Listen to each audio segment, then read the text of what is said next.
Hello student, this is Saqib Anwara. Student, हमने anatomy and physiology का पहला चैप्टर स्टार्ट किया है।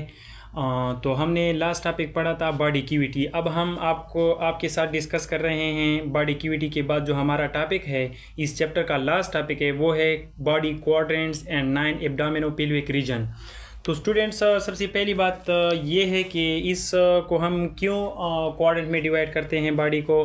इस वजह से ताकि हम किसी आर्गन की स्टडी को, ट्रीटमेंट को और लोकेशन को इजीली फाइंड करें। ठीक है, तो हमारे पास अभी बॉडी को सबसे पहले 4 क्वाड्रेंट में डिवाइड किया है। वो है कि राइट अपर क्वाड्रेंट, फिर है लेफ़्ट अपर क्वाड्रेंट, फिर है राइट लोअर क्वाड्रेंट, इसके बाद है लेफ़्ट लोअर क्वाड्रेंट। ठीक है, फिर इसके बाद इस जो 4th क्वाड्रेंट है, इसको फर्दर 9 रीजन में डिवाइड किया है।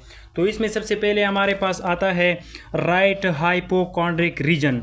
जिस तरह नेम से जाहिर है, हाइपो मीन अंडर या बीनीथ, और कॉन्ड्रिया कार्टिलेज को कहते हैं, कार्टिलेज ऑफ द रिब।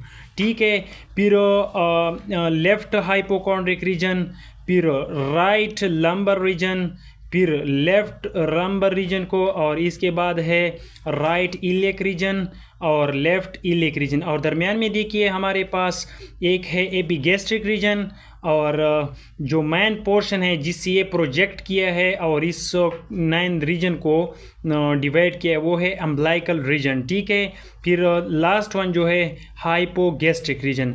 अब हम इसके बाद आपको पढ़ाएंगे कि इसमें जो कौन से रीजन में कौन से आर्गन लोकेट हैं। तो सबसे पहले हम आते हैं कि हमारे पास राइट हाइपोकॉन्ड्रिक रीजन जो है, इसमें सबसे पहले है liver, right kidney, gall bladder और large intestine and small intestine. फिर आते हैं इसके बाद जो हमारे पास है लेफ्ट हाइपोकॉन्ड्रिक रीजन, इसमें हमारे पास लिवर टिप है, स्टोमक है, पेंक्रियाज है, left kidney, spleen, large and small intestine. अब हम आते हैं इसके बाद राइट लंबर रीजन।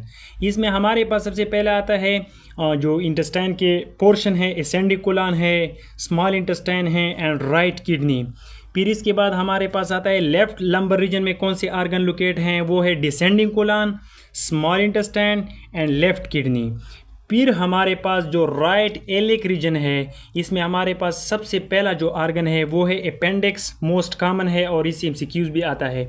और इसके बाद है सीकम, इसके बाद है असेंडिंग कोलन, इसके बाद है स्मॉल इंटेस्टाइन।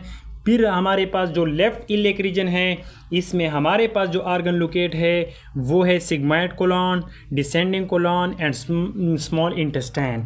फिर अब हम आते हैं दरमियान में जो है एपिगैस्ट्रिक रीजन में हमारे पास लिवर है, स्टोमक है, स्प्लीन है, ड्यूडेनम है जो स्मॉल इंटेस्टाइन का फर्स्ट पोर्शन है। ठीक है, स्टार्टिंग पोर्शन। इसके बाद एड्रीनल ग्लैंड्स है, पेंक्रियाज। फिर अम्बलाइकल रीजन में कौन कौन से हैं, उसमें भी ड्यूडेनम है, स्मॉल इंटेस्टाइन है एंड ट्रांसवर्स कोलन। इसके बाद हमारे पास है लास्ट वाला डिस्कस करने जा रहे हैं कि हाइपोगैस्ट्रिक रीजन में ब्लैडर है, सिग्माइड कोलन है, small intestine and reproductive organ है, गोनेड्स। फिर स्टूडेंट्स, इसके बाद इसमें एमसीक्यूज कैसे आते हैं, देखिए इससे ज़्यादा एमसीक्यूज भी आते हैं और सिंपल वो आते हैं कि हमारे पास which organ are located in the right iliac region. For example appendix most common है, ये वाला एमसीक्यूज अक्सर देते हैं।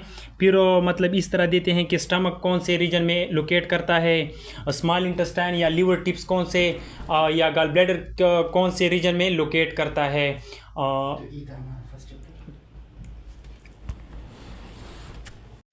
तो स्टूडेंट, ये था हमारे पास फर्स्ट चैप्टर एनाटॉमी का। और अगर किसी स्टूडेंट को किसी भी टॉपिक में कोई इशू हो तो वो कमेंट में क्वेश्चन कर सकता है।